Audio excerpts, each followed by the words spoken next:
Welcome to the Cherrywood Podcast with me, the lovely Rachel Burridge. That's my name. I thought you were going to do it normally. And Simon Burridge. So, just there. Yeah. And who you are? Oh, Frankie Davison. And company? Sant and Davison Florist. Right, brilliant. Thank you. Right, it's a weird one. That's all right. Rachel sorted it out. She's really good at that. So what was the name of the florist? Sant and Davison. Sant and Davison. Yeah. Because I had D&G down. Yeah, D&G was a different company, but Right. we relaunched. We got a business partner, and their name's Sant. Perfect. My name's Davison. Excellent. Right, so before we start, how long do you reckon before that falls off the wall? 5 minutes. 5 minutes, all right, 5 minutes from now. So we're just going to go... Did you put new tape on it? No. Oh, okay. But it's been staying on the wall quite a long time with this new stuff, so I don't know why it's... Actually, that's true. It didn't fall off the wall so I at haven't all put new last time, tape did on. it? Oh, okay, I might be wrong. So you want to now you've got a bit of information you can change if you want. And if you are the closest, you get £100 donated Yeah, it's not to your just charity. it's not just a little game. All right then. So he's going to take it a bit more 8 seriously minutes. now. Eight minutes, right? yeah. Okay, 8 minutes. Right, we'll just go to our sponsors and then we'll come back. Today's sponsors are... DiGiorgio Properties, your premier choice for expert building solutions. From concept to completion, trust them to turn your dreams into a reality. Visit their website today at digiorgiosproperties.com. De Medici Associates, Chartered Structural and Civil Engineers. Based in the UK with a worldwide reach. Visit their website on demediciassociates.com. Bang, we're there. Right, right. Okay, Frankie. Lovely to meet you. Thank Nice to you meet you. because it's a last minute request, but we're in the wedding business. You guys are because you're florists. So tell us about your florist and how you became the owner of this business. I started off in floristry when I left school 31 years ago. Always worked for people, London, mainly Bexley Heathway, that's where I'm originally from. Okay. And then worked in hotels in London. And then I had 7 years break, went off repping. Oh, right. Where'd you go? Worked everywhere. I've worked in the Canary Islands, Dominican Republic, Turkey, Nice. Spain. So I had 7 years off. When I come back, I thought, right, let's get a florist. So I opened up a shop in Gravesend for years. Oh, right. Okay. And we had that for 11 years called Flower Pot. Whereabouts? I know, Flower. So we had Windmill Street and Yeah. we had one in Perry Street. Yes, that's right. Is that the one just before the bridge, the railway bridge? Yeah. Oh, Yeah. right, okay. It used to be a bike shop in my day. Bike shop's Shop's a further couple doors down. Yeah, that's just gone actually. Yeah. And then I adopted 3 children. So had 5 years, sold the shop because I adopted some children. I had 5 years at home, and then this little shop, little shop in Tollgate, they come up. And I was like, shall I get it? And everyone's like, don't, you sold your shop. Do you really want to go back to it?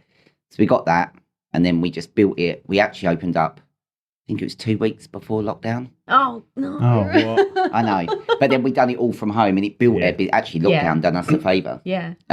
So then we built our business up, and then we was there for 4 or 5 years, and then this shop come up. We needed more room, and then we moved over to how many minutes? Do you know what? That might not be far off the first 5 minutes. Yeah, I should have. You never know. No. I'm happy to give you the 5 minutes. I was the one that persuaded you otherwise. There you go. That's Yours, out of the way. mate. It messes up the Never changed my conversation mind. as well. Messes up the conversation. Oh, Riley, you couldn't get me my coffee, could you? I think I'll put it round. Yeah, sorry. So yeah, and we're now in the big shop. We got a coffee shop in there as well. Brilliant. How's the coffee shop going? Yeah, all right, it's good. Because that's the new addition to it, isn't it? Yeah. Yeah, I had to because the shop's so big. We needed more room. Right. We had to have something else with it, and I was like, what could we do? What goes with flowers? And people were like, actually, someone said a wedding dress shop. I was like, no. Oh, I think that'd be too much. Really. Yeah. You'd have to literally split it in half. So then we was like, what about coffee? So we now do coffees, cakes, toasties, and things like that. Not big meals, but like snacks or yeah, lunch. yeah. Like mini we do jacket lunches, potatoes and stuff. Yeah. So we've done that with the flowers, and it works really well. Brilliant. Because I've been in there before and it smells so good. You're sitting there having a coffee. That's you're my like, oh, aftershave, God. that Yeah. is. And you're just sitting there and like, oh, the flowers. Yeah, it's nice place, it's nice environment to work. Brilliant. Definitely. Okay, so weddings. You get a lot of weddings every year? Yeah, we do every year. We get a lot of weddings, and we do a lot of weddings actually where we've done the bride, and then it might be their sister's turn. So we have a lot of repeat customers as well. Yeah. So yeah, we've got quite a few weddings. We've done quite a few already this year because a lot of people are having more winter weddings Yeah. I find, than summer weddings. Yeah, it's a bit cheaper, isn't it? So is there so for winter weddings, is there a specific type of flower you would use for winter weddings? Because obviously it's different from that and summer, isn't There it? is. Well, not really. I mean, you can get any flower any time of year. Peonies, probably not so much, but you can. But if you get something that's out of season, they're going to have to pay the price for it. Yeah. Because it's grown specially. So what, is it grown inside or? Yeah, they're all grown in Holland. We get flowers from Holland, Ecuador and Colombia. Oh, right. But Holland's the main hub. Because How do they travel that well then? What, from Holland? Oh, Colombia. Colombia, it's literally, you order on a Tuesday, it's picked and then flown over direct into Holland, and Holland ship it over by Thursday. Wow. It's literally that quick. And Holland, literally, you order one night. Say I ordered by 2:00 today, it'd be with me in my shop in the morning in crates. That's unbelievable. Wow. Literally. Because I've always worried for you. I don't know why. It's not even my business. But I'm like, what happens if they're all dead by the wedding morning or something? No. It always worries the hell out of me. No, I mean, we've got a big fridge as well, which helps keep them at a certain temperature. Right. But like, if we always make the wedding the day before, so it's all done properly. Yeah. And then you keep them in the fridge for the night? Overnight, and then we take them Does off. it slow down the process? Yeah, it does. Flowers should be between 3 to 5 degrees. Okay. So our fridge is set at that. So we put them in, and then they keep nicely. The only problem we do have is on hot days when there are flowers outside and you've got the sun beating on them. But as long as it's perfect when we... Yeah. That's the thing. Yeah. Once they've seen it, that's all you'll... Yeah. And the photographer's done the pictures, then that's it. And we always try and deliver the flowers to the bride while they're getting ready. So you guys, like photographers, can take pictures of the flowers while they're getting ready and stuff. It's always a bit nice. So do you just do the bride's flowers, or do you do the actual... We do venues, brides. as well? Yeah, we do the whole lot. Is there a venue you use more than usual, or you recommend a supplier? The Knoll. Knoll recommends us. Kelly at the Knoll. I love the Knoll because the women that work there look exactly the same, but just through different stages of life. Yeah, they do actually. They're all blonde. Yeah. No, blonde, leggings. Yeah. Through all stages of life. They actually do. They're really good, but their weddings, lovely there. Their weddings are really nice. And we do Cooling Castle quite a lot, but we do a lot in Tunbridge Wells. We do a lot of golf courses now. Right. I think the old traditional wedding of church and then go on to a venue is really slowing down. It's more like one venue. Yeah, and I don't think churches help themselves, especially for photographers. They make it as awkward as possible. Yeah. And I know there are some awkward photographers out there that really do sort of not destroy the day, but get in the way. Yeah. As long as you play the game, but it restricts everyone else, and that's the problem we have. We're quite good as well, aren't we? We normally speak to the vicar beforehand or go to rehearsals or anything like that Send that a we letter, can. And we say to them, where do you want us to stand? We don't want to say, we're going to stand here, we're going to do this, because it's not our job to do that. So we will work with them. And then if you work with them, you might get a little bit of leniency. Unfortunately, I just go with whatever bad experience they've had. You know what I mean? And so the next person that comes along and then they say no. Yeah. I mean, we've had vicars say, literally shoot behind me. It's absolutely fine. But then we've had vicars that say, you aren't allowed past the second row of pews. So you've literally got to take it all like that. That's the same with the flowers. When you do a church, majority of the vicars, so we try and keep our brides' money to a minimum. So we work out, right, if you're having flowers in the church, you're going to be there for 45 minutes to an hour. While you're having your pictures done outside, we'll remove the flowers and take them to the venue. You can double use them, so you're saving yourself money. But a lot of churches are like, no, if you put flowers in, they have to stay. Oh, that's out of order. I know, that happens all the time. That is out of order. Yeah, It's not even their flowers. I know, but they're like, if you're putting flowers in, they have to stay. So when we do like golf, like other venues where it's all in one, that's what we'd recommend to a bride. So it keeps their money down. Because I mean, people come in with these great big ideas, and then suddenly they're like, you quote it, and their bill's like $2,500. They're like, really, for flowers? It's like, well, we can cut it down by if we reuse that, then we get it down to your budget. So what will you do? Will you go to the venue, go home, and then go back and do that for them, or do you hang around? No, generally we would hang around. We'd probably go and sit in the van or just go off and get a coffee. And then we always say when the photographers doing your pictures outside, we're behind the scenes moving it. We've done so many where we're running up and down. Sweating buckets, moving it from room to room. But it is normally the big flower display on the signing the register table then gets into the middle of the centre table or the main table where the bride and groom sit. So we've seen that loads of times. Yeah, we've seen the centre used a couple of times. And normally if you have we've done one, where was it? Can't remember where it was last year, and they had these big posy arrangements on stands going down the aisle, and there was 20 of them, and we had to, I think it was 45 minutes, but it was from one end to the other end, and it took about 10 minutes to walk there. And we were running up and down. I got all the staff at the venue helping us. It was, And as we finished, everyone come back in. You're like, exhausted. Because Chilston Park, they do that as well, don't they? And they've sort of got, again, similar situation where you have to take it one end to the other. Yeah. And we have one venue we have one company do that. And it was literally like they'd done all the stairs and everything like that for really nice pictures. But the actual flowers in the room, again, similar situation. They had to take all the way down the other end because they had their reception dinner in a completely different place. So, have you done Chilston before? Yeah. It's quite sort of, there's loads of different rooms, loads of different options, isn't there? Yeah. So would you say, if you had to say to a bride, right, okay, to keep your flowers fresh, obviously in the morning you put them in water, I've seen that countless times, but on a day where it's really hot and she wants her flowers to look fresh all day for photos, we would take them to the venue, let the photographer do their bit while they're getting ready, then we'd remove the flowers, and generally most venues have a cold room or a cellar. Oh, right, okay. And then we'd speak to the wedding coordinator, and they'll take the flowers and keep them there, and just before she's due to go down there, they'll give her a bouquet back. Nice. So that's the best way, that would keep it Can they fresh, weep that quick then in hot weather? Yeah, it all depends what flower you're using. If you're using hydrangeas or something, literally within 10 minutes they can go over, Wow. Blimey. So would you try and steer people away if you know it was going to be like a summer wedding? If they ever chose a flower and go, I want this certain thing, you're like, Yeah, we did. We done, what's it in Mepham? Nursey Court, and we done a wedding there, and she wanted big urns with all cut hydrangeas, not plants, and hydrangeas all on the tables, and it was a really hot day, and we done it all. I went back so I had to do a few more bits, and I walked into and they'd all gone over. No. I was literally, but luckily the bride's mum was there, and she's like, it's not your fault, and we're like standing there, we're dunking them in water. No. They did pick up slightly, but it looked... it would just weep. But, so if you dunk them, they sort of can recover? Yeah, if you dunk them in water, the head? Yeah, the head. And after about an hour, they should start picking up. But it was so warm because it's a marquee. Oh, yeah. It just didn't really work very well. Right. But the bride was okay. Waterboarding the flowers. Yeah. But she did, you will work,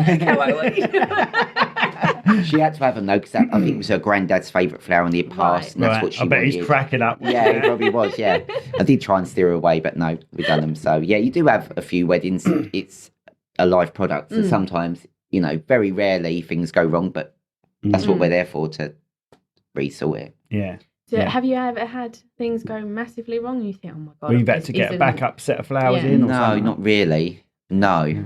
Good. God. The only we have once, and that was when we was moving shop, and it was on the Sunday. We thought we'd do it on the Sunday because we opened, but we closed that Sunday. Yeah, it was weird because it was in the Tollgate. Yeah. Was that Tollgate Alley or something? Yeah, Tollgate Lane, yeah. And then it moved to the thing, and then it moved back for a bit, didn't it? Yeah, we did, yeah. We had a dodgy business partner. Oh, right, okay. Can't really talk about it, but it's going through courts and stuff, so we had to go back. I heard that from? The hairdressers. Eden? Yeah, Eden. Do you know them guys? Yeah, we do flowers from Oh, right, yeah. So, there was a lot of dodgy stuff going on, and we was on holiday, and when we come back, the shop had been closed. And then, luckily, we still kept the other little shop, so we moved everything back to there just for a time till we could resort the lease and stuff. So, we're back in there now. But, when we was moving, there was a wedding at the Knoll, and luckily we worked with the Knoll really closely. She rang me and was carrying boxes. My phone kept ringing. I thought, who's that? Where's Kelly? And she went, what time are you coming with the wedding flowers? I went, what wedding flowers? She went, the wedding. Today's wedding. And I was like, so I went through the diary. I was like, oh my God, we got wet. But luckily I had nightmares of this. It was all sunflowers. And luckily on the Saturday, we had a fresh delivery for this shop to open up Monday. Yeah. And we bought loads of sunflowers. So there's boxes being moved. I'm standing there making up this wedding. We got it there an hour before the wedding. Bride was not aware. It was fine. But that's the only time we've ever nearly missed the wedding. Bet you're like, oh my God. Oh, my heart was sinking. Can you imagine missing a wedding? We obviously we never missed a wedding, but I panic. I panic. So what? I check paperwork. I check the digital files. I check the paper file. Is there anything we missed? I check the calendar. we just now, in case, everything goes on an app and it reminds us 3 days before, reminds us the day before. We have a paper file, a diary, and we have a computer. So it's just pinging everywhere that we've got a wedding coming up, because honestly, my heart was here. We do have nightmares though, don't we? We're sort of like, oh shit, have we got the right date? Have we got the right time? Have we got, It's someone's big day, isn't it? If you do one, you can't get it back. No, absolutely. So it's got to be perfect. So it's like with Riley, we're going to start taking Riley to some weddings, because he's just come out of college, isn't he, Riley? Little boy. Yeah. And but the thing is, I know he can film. Yeah. But can he deal with a breakdown or a camera going down and quickly replacing something there and then? Do you know what I mean? That's what they've got to learn. What he's got to learn. The backup. Do you not think if you only learn that if you experience it going wrong? Yes. Yeah. I think everyone has to make a mistake to get their experience and everything. Yeah, but there's ways of experiencing it. There's have 2 cameras just in case something goes wrong. You know what I mean? I've had cameras fail on me, but I've had another 2 filming the ceremony or the speeches. I had a camera fail on me last year, halfway through speeches. Battery failed. It said it was 90%, and then all of a sudden went to 0, and it failed. How do you cope with that then? I had another 2 cameras filming different angles. Yeah. And there was I quickly I always have another battery in my pocket. I quickly swapped it over, put it in, carried on recording, but just use the other 2 angles while that. And there's always like memory cards. Like you think, I've formatted them, I've done all that, cleared them. And then one completely went down on you, didn't you? Yeah. And you had to literally get on the internet and pull the files off physically. That was the same. Because the battery ran out, it hadn't created the file correctly. So I had to go on the internet and pull it out, and I got it back, but without sound. But when it comes to speeches and ceremonies, I have 6 mics recording as well. Right. So every camera's got a mic, so I've got at least 3 cameras on it, and then a couple of nearby microphones in there. You don't realise what goes into it, because obviously not being a photographer, you don't realise. You think, they're taking pictures and filming, and that's it. But I suppose at wedding fairs, people say to us, "Oh my God, you charge this much for one day?" And we have to say to them, "It's not one day. It's the editing literally after. the tip of the iceberg." You know, and some people like DJs and stuff, they say, okay, we've got your booking, turn up, do their job, go home. With us, it's the meetings beforehand, the prep beforehand, the day beforehand, charging all the stuff. I'd love to be a DJ. I'd love to be Raph. Do you know Apollo Funk at all? No. Raph, he looks like a little Danny DeVito bloke. No. Oh, he's a friend of ours. He's a DJ. And it's amazing. He has like 6 events in a weekend. Yeah. People everywhere. But once that's done, it's done, isn't it? Yeah. As long as that's they're the happy difference. and maybe a feedback form, that's it really. Whereas we go home and then have to upload everything that night to make sure it's on the computer and then backed up and then editing for 3 or 4 weeks. You don't realise how much is involved. No, and it is quite stressful. So. Have you ever had any weird requests for flowers and you've thought, really? You want that? Or at a wedding or a bouquet? Mad Hat's tea party. Oh, right, okay. I would love to do something. And then we had, is it Shallow? Not Shallow How. Shallow How? No, what's is it the, Shallow How is that Headless Horseman one. Yeah, we done the wedding like that. That's Sleepy Hollow. Yeah. Oh, Sleepy Hollow. Yeah. Shallow How is the bloke who leads the woman, I knew what he was on about. Sleepy Hollow, Sleepy Hollow, we've done that. Yeah, we've had some really dark weddings, and then we've had some really But you've had Nightmare weddings. Before Christmas stuff. Yeah. Loads of that, there's a lot of, that when you do an autumny wedding, some people want that sort of thing. But the Mad Hat's tea party was really good. And we made big flowers, we made all the hats. Then they wanted a giant rabbit done. And stuff. Teapots, it was quite unique. It was nice. So do you have to get the framework in for that sort of stuff? I make them all myself. Oh, wicked. Oh, wow. Yeah. We do get, sometimes, if it's a bit tricky, we get the framework done. But generally, we try and do it ourselves. Brilliant. Yeah. So it takes time. So how long, like the Mad Hat's tea party, how long did that actually do? Because obviously you had to. I started prepping that about 2 months before, like the frames. The framework. Yeah. So when could you put the flowers on? 2 days before? Day before. So you've got a team of us and we're just all working together. So how big's your team then for something like that? There's 8 of us all together. Most of them have got 2 full-time, the rest are all part-time. And then we've got other people that we call in for weddings. I've got a person called Charlotte, and she used to be a London florist. I've known her for years, and if I've got a wedding on that you want it to be perfect, I'll take her with me and me and her do it. So the other girls are really good at floristry. and they're amazing florists, but wedding work they get a bit nervous with. So I pull the right team in to do the right things. Yeah. I think you have to have a good team. Yeah, you do. Yeah, you have to have people can perform on a day. People as well. So, what made you get into floristry then? What you're at school, you're doing all your learning, you're doing all your studies and everything. What made you sort of get into it then? And my dad's a builder. So Bromley, you said you're from? Is that Bexley right? Heath. Bexley Heath. Yeah. Right, okay. Not a Charlton fan, are you? No. Everyone's from Bexley Heath on this podcast for some reason. That sort of area. I think South London. Yeah, everyone moves this way. I'm Northley. I moved a little bit, but I moved 8 miles. You moved about 18. Yeah. My dad used to work in Covent Garden when he was 18, 19. Then he became a builder, and I've got 5 brothers, and they all work for him. And my dad said to me, "What do you want to do?" And I said, "I don't know." He went, "Well, my friend's got a florist shop." I went, "I don't want to be a florist." He went, "Well, just work there until you find what you want to do." I started there, didn't really like it the first week, but after that I found everything really natural, and I was good at it, and it just went from there. And then I just carried on working in floristry, and now I love it. And so you must have to think quite quickly with like upcoming trends and what. Yeah, we're always searching trends. Change much their trends? All the time, every summer. Right. All year, trends are totally different. I wonder what influences these couples. Like, say for instance, like our first dance, it'll be obviously something in the charts or in Ed Sheeran or something. What influences them with flowers? Something they've seen on clothes fashion. Right. The colours of clothes, trends, that way, all things. Yeah. So dried flowers, you must see that a lot has come back in from the 70s and 80s. Dried flowers were massive. They went out of fashion. Now they're back in fashion. They're slightly going out again now. It's like pampas grass for like 3 years was back in fashion. Pampas grass. Yeah.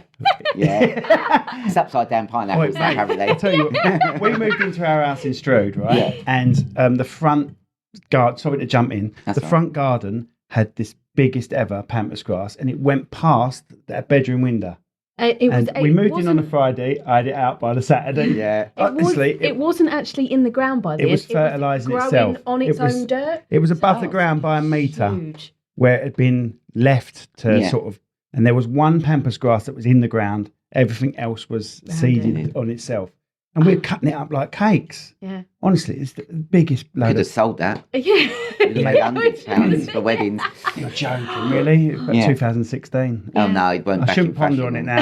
But the neighbours loved us straight away because it blows all that stuff down the road. Yeah, it does, So we were like the heroes of the close, weren't we? Yeah, because they've been putting up with this pampas grass for years, and I was like, we can't have that because that's a swinger thing, isn't it? Yeah, it is. It used to be if you have pampas grass in your garden, you used to cast a swing, and now it's upside down pineapples. Yeah, so that's what we replaced it with, an upside down. Just on the drive. I liked you. I did wear a necklace, didn't they? Apparently, I was watching a show about cruise boats, right? And apparently, there's a lot of people when they're on the cruise ship, the staff were saying if you see an upside down pineapple, he went looking for them and he saw 4 on this cruise ship. Really? Yeah, it's strange. Because isn't that for a shopping trolley thing? You did it. That was the original thing. Yeah, now they do. That's what we do it for, isn't it, Rach? He's got you a necklace. I'm not wearing Christmas. it today, but my tattoo on my arse. Yeah, it's got pampas grass coming out the crack of her arse. Sorry, that's all right. Right, where were we? Sorry, pampas grass was that was in fashion, but like, I mean, you get your classic flowers, which will always be peonies, hydrangeas, roses. Yeah, but it's the colours and the style. So like now, brides' bouquets used to be compact hand tied. Now they want these giant, loose. Yep. Yeah. Bigger than their self bouquets to walk down the aisle with. There used to be a phase where it was just the one flower as well. I bet that made your life easy, didn't it? Yeah. For a couple of years. Little ribbon. Here we are. It did, but we didn't actually earn much out of the wedding. But now they want these giant little brides and, they want big bouquets with lots of loose eucalypts. Well, aren't they? Yeah. Because I've done a few shots where it's like, what do they call it? Like style days. So, everyone gets there and you just basically try out new hairstyles and makeup, new dresses, and then they shoot the day. And I had one a few weeks ago and they gave me this bouquet and I was like, oh my God, I actually forgot how heavy bouquets actually are. So I'm holding it thinking, it's really heavy and it's getting lower and lower and lower. Well, it's got to be lower, bush to bush. That's what we tell our bridesmaids anyway, bush to bush. Yeah, so trends, we just take it from fashion, but we also, a lot of florists will have, they'll be on Facebook with groups and there's like, You've got the British Florist Association, you've got the Dutch one, and they set trends coming up. So we go on there and we look at the trends for each year and stuff.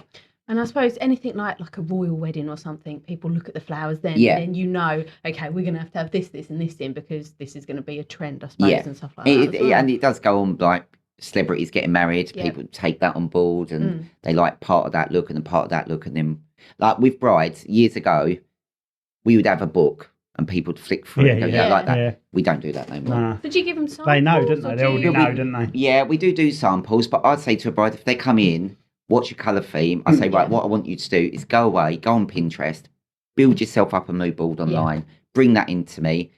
Even if it's totally opposite colours, but it's colours you like, we can then start building that, and then we build a mood board for them. Oh, nice. So then we sort of can visualise what they're looking at. Yeah.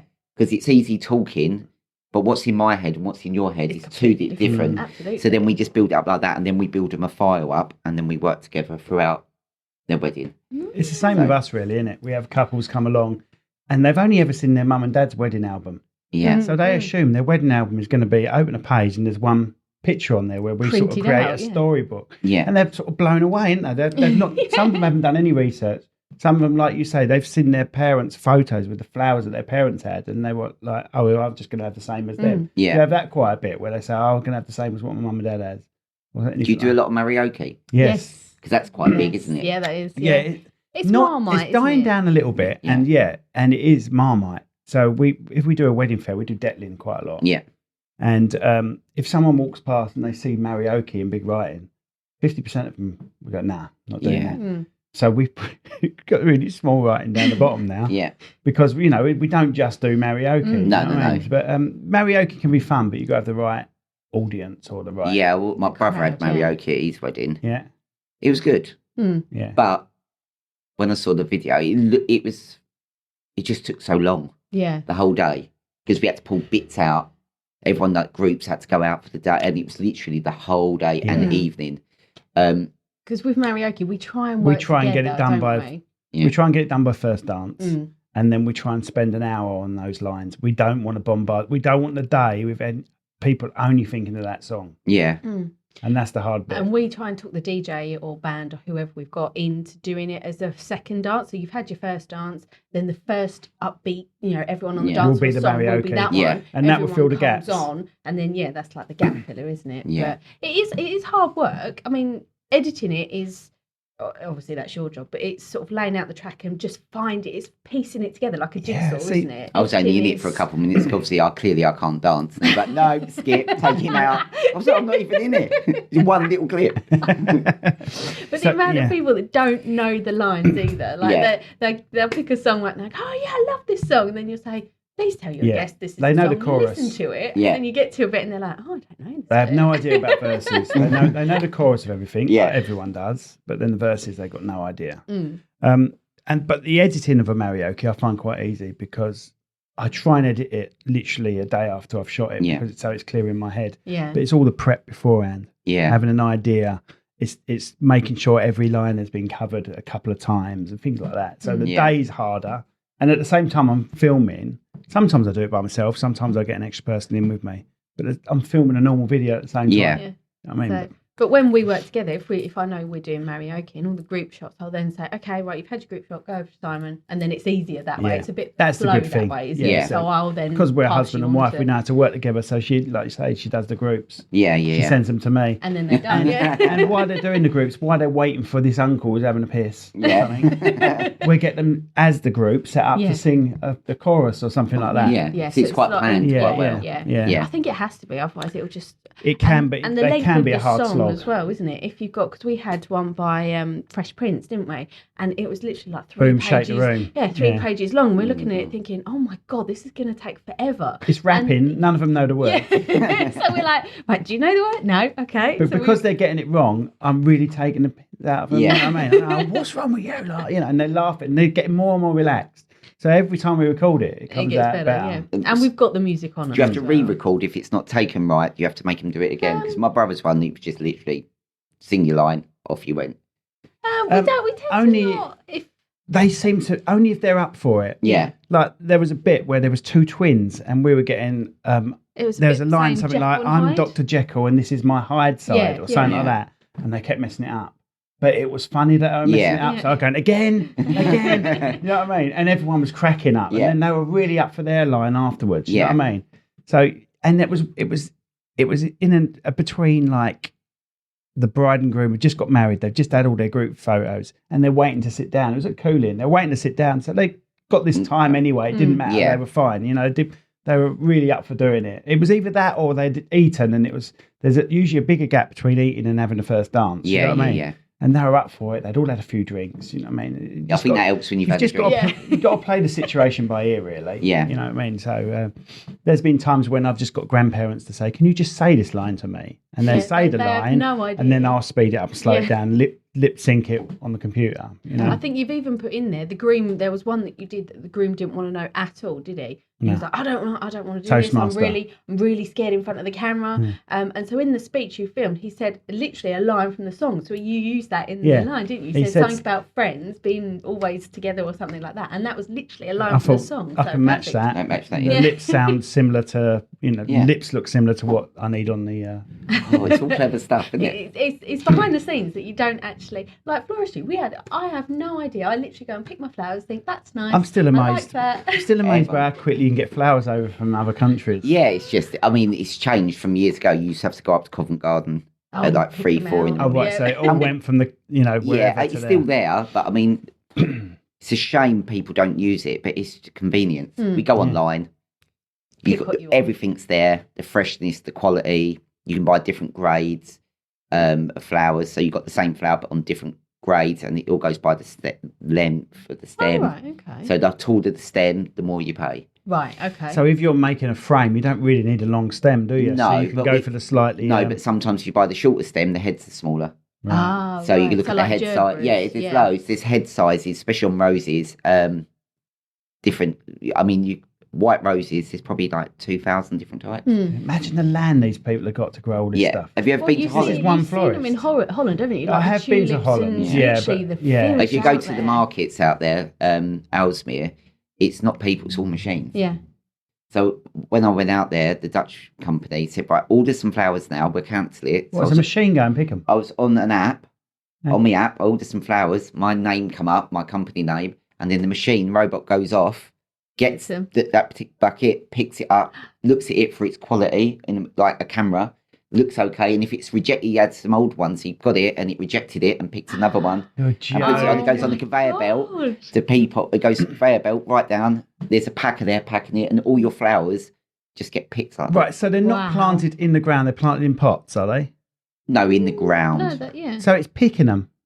These have already been cut and picked. So basically, that's in Holland. In Ecuador and stuff, it's all generally roses, Alshamere and stuff like that. That will literally be cut, wrapped, flown over. Wow. Jesus. Yeah. Amazing. See, I wouldn't put any thought into that. I wouldn't even think of that side of it. It's amazing. Yeah, and that's one florist. Imagine how many florists there are, and that's happening. Yeah. The flowers that are traveling. The flower industry is the main industry in Holland. That's their biggest industry they got. Wow. They cover the whole world, America. So all the main flowers generally go into Holland and then go from the world. It's like a bus, if you have buses and they all go to one depot and it goes out from there. That's what happens across the whole world. Wow. That's amazing. It is amazing. And then we're tiny little companies. It happens with every other item, but because it's flowers and you've really got a time frame with flowers, it amazes me. Yeah. So are there any flowers that you absolutely love working with? Is there one type of flower, like sunflowers or anything like that, when someone comes in and says, I want a bouquet of that, you're like... Peonies. Peonies and tulips. Tulips. Yeah. But it changes each season, because when it gets to autumn, I love like all these like berries and all the stuff like that. So really, it varies. Don't think there's one particular flower that I love more than the other, really. Do you have a really nice Christmas tree at Christmas? I have all flowers over your Christmas tree. Yeah, I do, yeah. What, at home or at the shop? At home. Oh, right, okay. And at the shop. Do you have a lot of flowers at home? Or are you sick of them? Do you know what? Hairdressers have got messy hair. Like, have you got no flowers at all at home? We've got no photos. My garden, I've got a lot, but generally, Do you know what? When the customers come in, I go, right, to keep your flowers lasting long, you need to change the waters every couple of days, like we do in the shop, blah, blah, blah. I take some flowers home, and do you know what? If you look at the vase, it's like mouldy green water in it, the flowers all limped over, just because you can't be bothered. So I used to take flowers home, not so much now, though. Are you a gardener? Do you have a nice garden? Yeah, yeah, I've got a nice garden. But I don't do it. I get people in to do it. But it's nice because you can say, right, I want that, and that. Yeah, I've got all nice plants, but all my grass is artificial. Yeah. Just easy. Yeah, I know it's maintenance. Yeah. So do you have anything in your garden that you grow that you would use? Because I used to have, what is it called? That tree with the thingy tree. What did I have in Mepham when I had that big tree? What, cherry blossom? No, I'm not going to remember. I don't even know why I've said this because I'm never going to remember what tree. But the leaves and a branch with the leaves is used quite a lot. Eucalyptus? Yeah, I think it was. I think it's a eucalyptus tree I had, yeah. Yeah, I got rosemary, big rosemary bushes. I use that a lot. Yeah, so you do use some of your own stuff. Yeah. Not much, but some of it. So if my lovely husband bought me a bouquet of flowers, it's never going to happen. But find out your husband first. And they give you that little sachet of food. Yeah. Do you put that in there? Yeah, you meant to, always. Yeah, okay. But if you haven't got any, a little bit of bleach. Oh, tiny little bit of bleach, yeah. Okay. That's a tiny little bit. That's a tip and a half, that is. Yes, because all it is, the bacteria in the water goes up the stem and kills the head of the flower. Right. So by the little bit of bleach, it lessens the bacteria. Give me an idea of a little bit. 1 drop of bleach. Yeah, not even, like a teaspoon. Yeah. Half a teaspoon. Okay. Half a teaspoon of bleach and then in your got flowers. Like a vase this big, I would say, sort of that round. Yeah. Okay. About 30 centimetre vase, 40 centimetre vase. Yeah. And just change your waters regularly. Because Mr. Muscle. Yeah. The flowers will come out like that. So, like, I know, like with roses, they say like cut the stems open at the bottom, and any of that any useful? Yeah. Or? Oh, okay. So, like, if your roses cut them at an angle, so 45-degree angle, so when the stem is sitting on the base of the vase, if it's flat, if you cut it flat, it's drowning it. It's not going to drink up properly, but so an angle. Cut it an angle, right? Hydrangeas, if they go over and they go floppy, take them out, cut them at an angle, put them in boiling hot water for 10 minutes, take them out, put them in cold water, or run the heads under the tap. Yeah. That picks them up. Boiling hot water? Yeah. You'd think that would wreck them. No, what it does, there's always, when you take flowers out of water and you wrap them in paper, you're taking them home, they can get an airlock. So the cold water can't get up.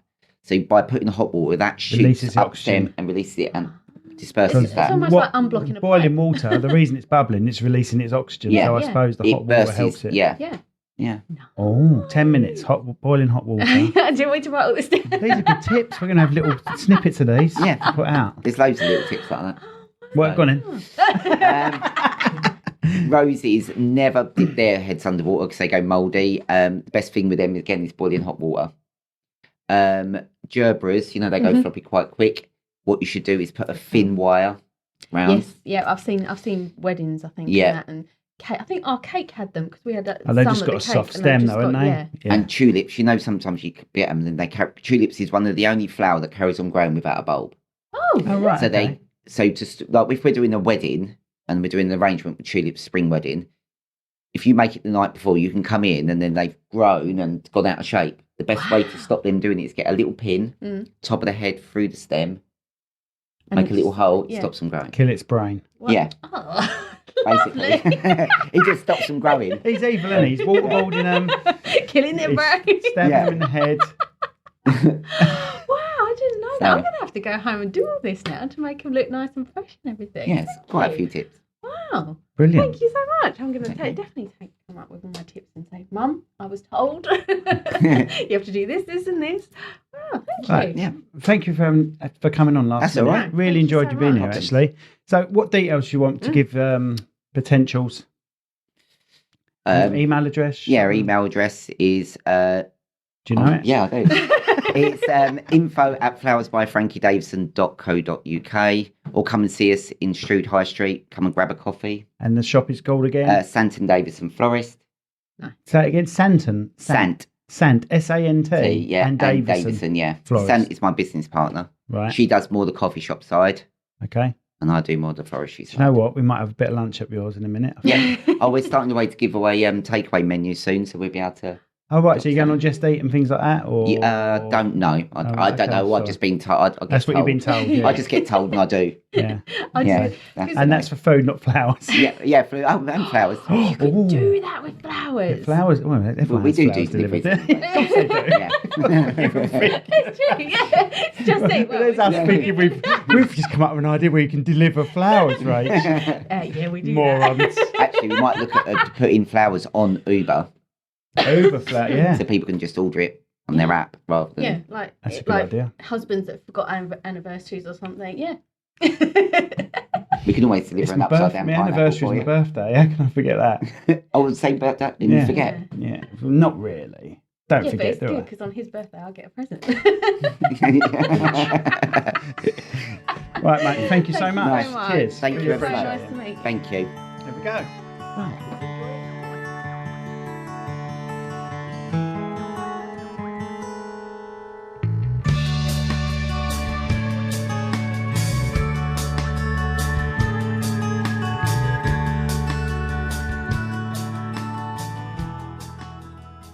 This podcast has been brought to you by Snugdubs Camper Van Hire.